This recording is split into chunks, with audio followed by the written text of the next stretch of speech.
ओम नमः शिवाय। नमः पार्वती पते। हर हर महादेव, हर हर महादेव, हर हर महादेव। माँ भगवती एवं भोले बाबा की कृपा आप सभी पे, पूरे भूमंडल पर बनी रहे। घर घर खुशहाली रहे। घर घर श्री राम जी के लिए देसी घी के दिए हमेशा जलते रहें। हर आंगन में खुशहाली हो, ऐसी कामना मैं माँ भगवती एवं भोलेनाथ के चरणों में करता हूँ। आज जो मैं आपसे चर्चा करने जा रहा हूँ वो ये है कि चिरंजीव का तात्पर्य क्या है। चिरंजीव मतलब जो हमेशा जीवित रहते हैं, साधारण भाषा में तो यही बोलेंगे। और हमारे भूमंडल पर भी सप्त चिरंजीवी विद्यमान हैं और हर युग में वह चिरंजीव सप्त हमेशा रहेंगे ही, उनको ये वरदान दिया गया। तो वो सप्त चिरंजीवी इस प्रकार है: अश्वत्थामा बलिर्व्यासो हनुमानश्च विभीषणा कृपः परशुरामश्च सप्त एते चिरंजीविना।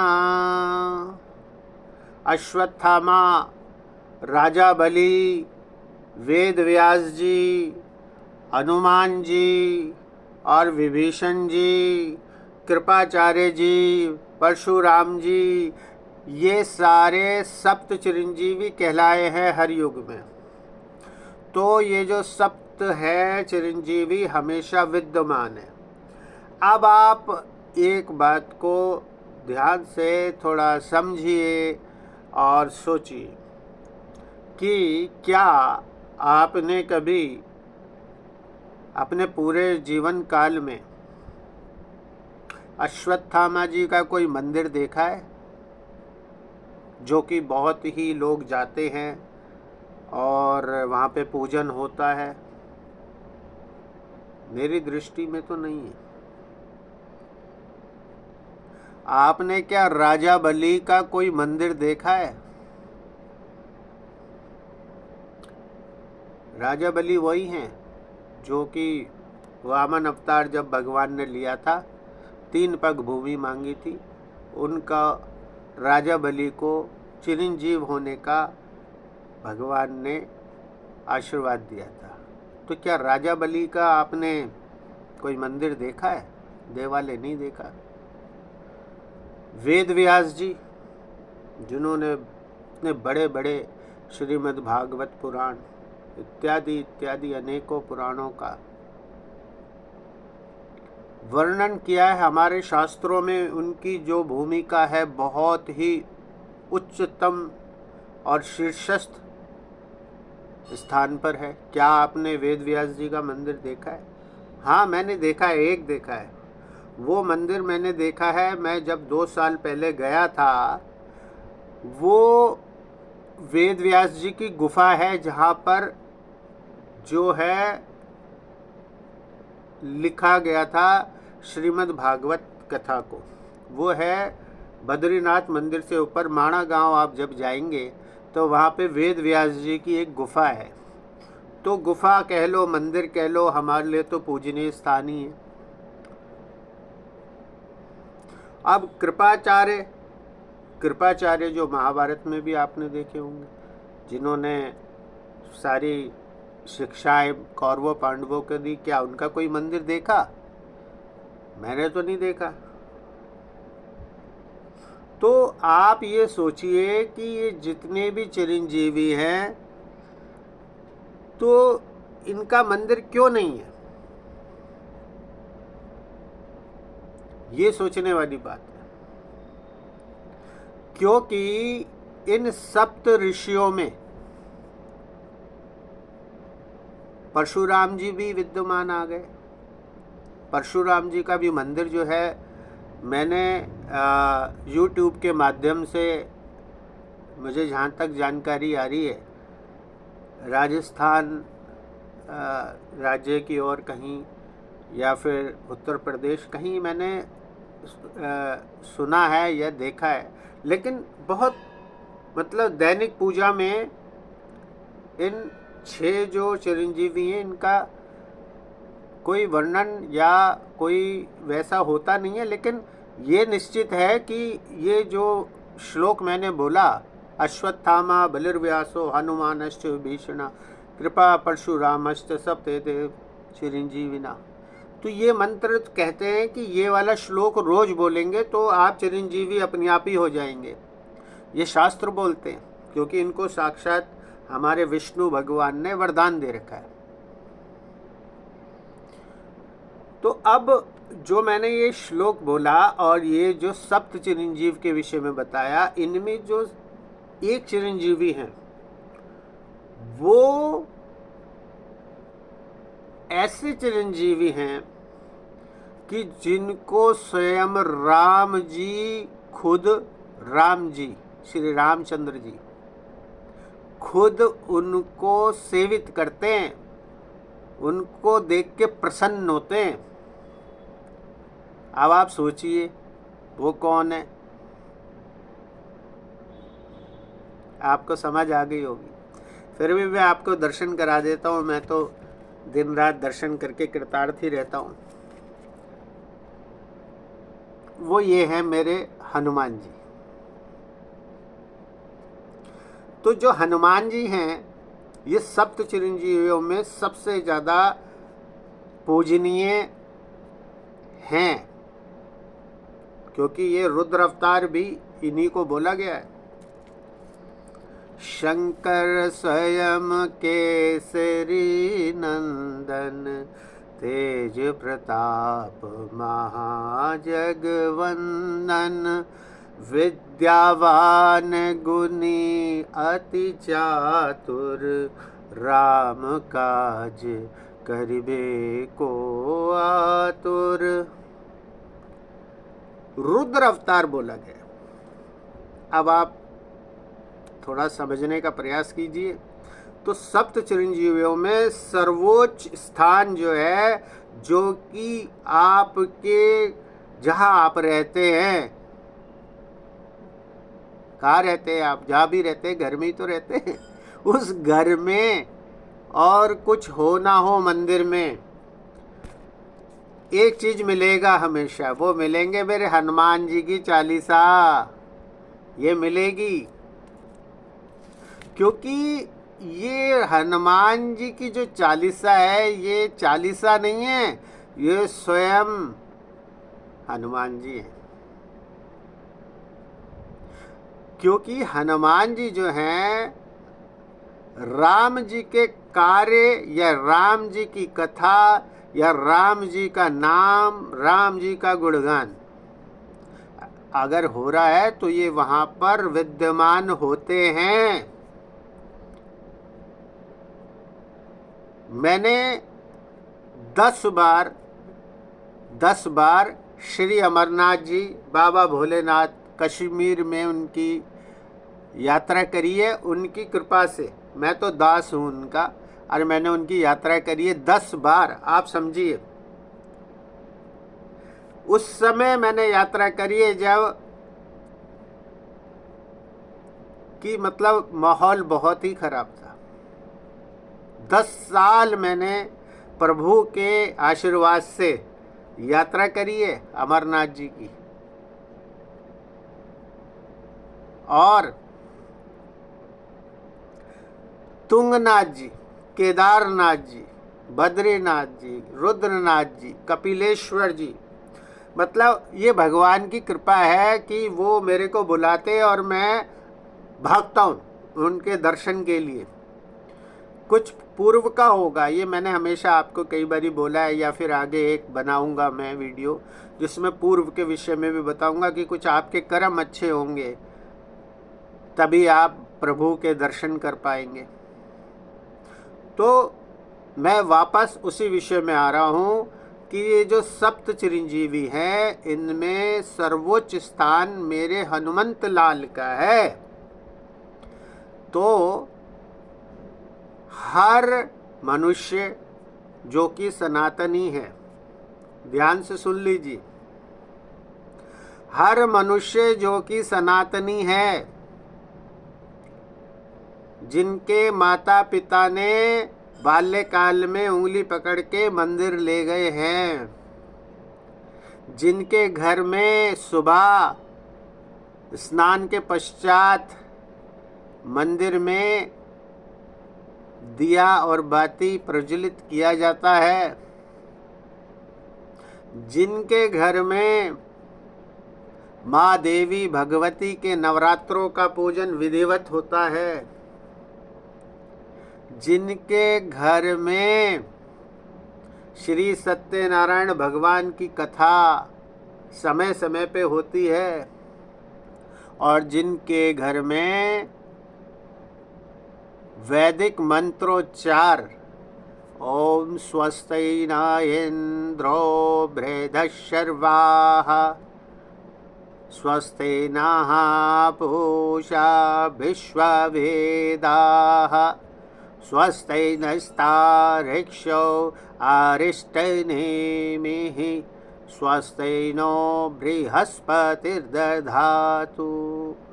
ये वैदिक मंत्रोच्चार स्वस्ति वाचन अधिकतर आपने अपने घरों में करवाया होगा, तो वो याद रखिए, वो सनातनी हैं, वो पूर्ण रूप से सनातनी है। उनके रक्त में सनातनी रक्त बह रहा है।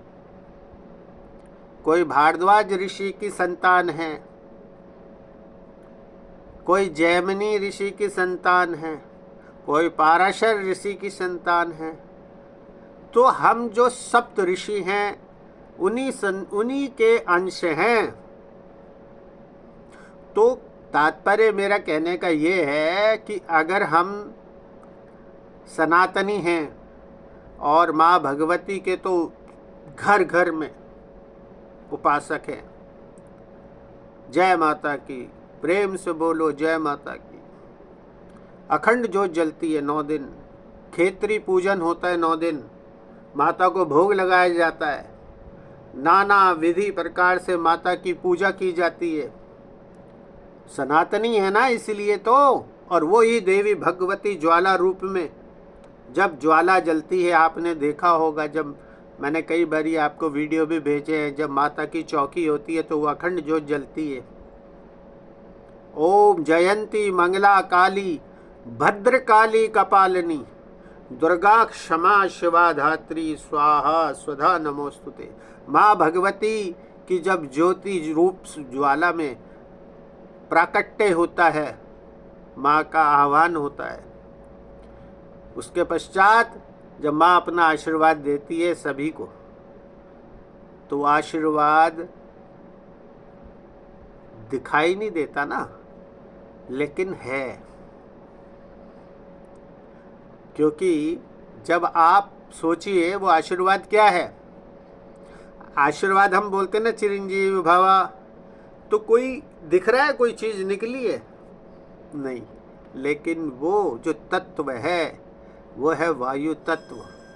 वो वायु तत्व जैसे हवा हमें नहीं दिखती, वैसे ही भगवान भी हमारे को दिखाई नहीं देते, वैसे ही उनका आशीर्वाद हमारे को दिखाई नहीं देगा, लेकिन लगेगा। अनंत काल से है।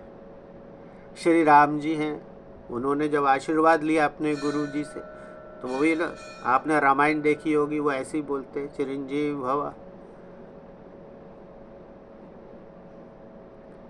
सौभाग्य स्त्रियां जो है उनको बोलते हैं अखंड सौभाग्यवती भव। तो ये जो आशीर्वाद है ये तो बहुत बड़ी चीज़ है। आशीर्वाद को आप छोटा मत रखिए, आशीर्वाद पे भी मैं कभी आपसे बात करूँगा। तो अभी मैं आ रहा हूँ सप्त चिरंजीवी में। तो ये जो 6 चिरंजीवी है मैंने बताया, इनके कहीं मैंने मंदिर देखे नहीं है, और हो सकता है मेरी त्रुटि रह गई हो या मुझे अल्प ज्ञान हो, मैं उसके लिए क्षमा प्रार्थी हूँ। परंतु मैंने हर मोहल्ले, हर गली में, हर जगह मेरे प्रभु जय जय श्री राम इनका मंदिर देखा है। 100-100 फीट की मूर्तियां बनते देखी हैं। रुद्र अवतार है साक्षात, हर युग में है। और ये मेरा खुद का अपना एक ऐसा वक्तव्य है वो बोलने जा रहा हूँ कि अगर रोज मनुष्य, हम सनातनी हैं,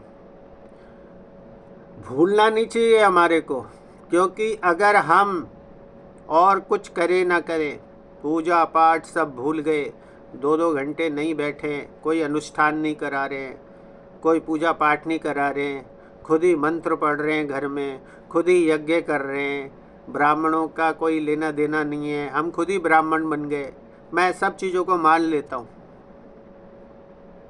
सब अच्छी बात है, परंतु मैं ये कहता हूँ कि अगर हम सनातनी हैं तो हमारा सबसे बड़ा फर्ज एक है कि हमारे घर में हनुमान चालीसा का जो पाठ है 2 बार होना ही चाहिए। अगर सब परिवार में एकता है, परिवार के जनों में, तो बैठ के हनुमान चालीसा का पाठ करना ही चाहिए। 5 से 7 मिनट लगते केवल, और उसके बाद देखिए कमाल आप हनुमान जी का। मांगो नहीं कुछ भी, उनको सब पता है, उनको क्या पूछना है कि भाई ना ना ना, मांगना नहीं है।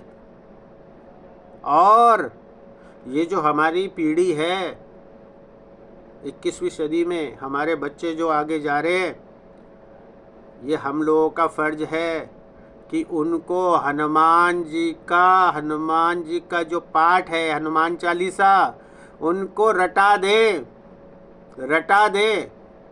जैसे उन्होंने कोई फिल्मी गाना सीख लिया, उनकी गलती नहीं है, लेकिन उनको ये बता दें अपने बच्चों को अभी से, एज एंड सनातनी, एक हम सनातनी हैं, हमको ये बताना हमारा फर्ज है। ये हम बता दें अभी से अपने बच्चों को कि बेटा, हम रहे ना रहें, जीवन में तुम्हारी जो सहायता करेंगे हमेशा, वो करेंगे हनुमान लला, हनुमान जी। तो हनुमान चालीसा याद रखो, और जब भी हो उनको अपने साथ, बच्चों को मंदिर ज़रूर ले जाओ, आसपास में मंदिर होते हैं, प्रसाद चढ़ाओ, उन्हें सिखाओ, वही प्रसाद वो मंदिर में कुछ जो मांगने वाले बैठे हैं उनको भी आप बांट के आइए। इतना प्रसाद होना चाहिए कि सबको अच्छा अच्छा अंश मिले। ये नहीं कि आपने थोड़ा सा प्रसाद अपने ले लिया, थोड़ा पंडित जी ने निकाल लिया मंदिर में, थोड़ा आपने लिया, जय माता की। नहीं, वो जो बाहर बैठे हनुमान जी की सेना है, उनको प्रसाद तो देना ही देना है। वो हनुमान जी नहीं बैठाया हुआ है वहाँ उन्हें, मैं तो ऐसे ही लेके चलता हूँ। तो इतना प्रसाद लेके जाना चाहिए कि हम जो है घर में चाहे इतना सा प्रसाद लाएं, लेकिन बांट के आएँ अच्छे से, वहाँ जितने भी लोग बैठे हुए हैं सबको।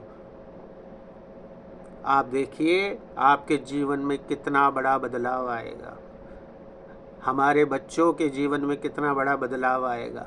मेरे पास ऐसे ढेरों मेरे भक्त हैं जिनके बच्चों को मैंने हनुमान चालीसा का ज्ञान दिया, और आज के समय में वो उच्चतम शिखर पर पहुंच चुके हैं।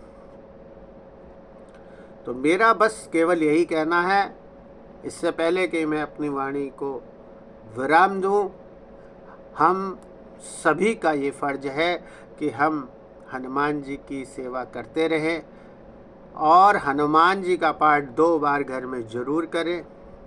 और साथ ही साथ विनम्र निवेदन है, हाथ जोड़ के निवेदन है कि हम लोग सनातनी हैं, हमारे को हनुमान चालीसा का प्रचार प्रसार ज़्यादा से ज़्यादा करना है, और साथ ही साथ अपने बच्चों को कंठस्थ कम से कम हनुमान चालीसा करवा देनी है, कि जिससे कि हम इस भूमंडल पे रहे न रहे, उनकी रक्षा के लिए एक कवच होना चाहिए, और वो कवच है साक्षात मेरे हनुमान जी। तो मुझे पूर्ण विश्वास है कि मेरी ये बात आप अगर 1-2 लोग भी मान गए तो ये मेरे लिए बहुत बड़ी बात होगी। मैं यही चाहता हूँ कि हनुमान जी आप सबका कल्याण करें, और आपके घर में सदैव हनुमान जी की कृपा बनी रहे। जय जय श्री राम, जय जय हनुमान। ओम नमः शिवाय।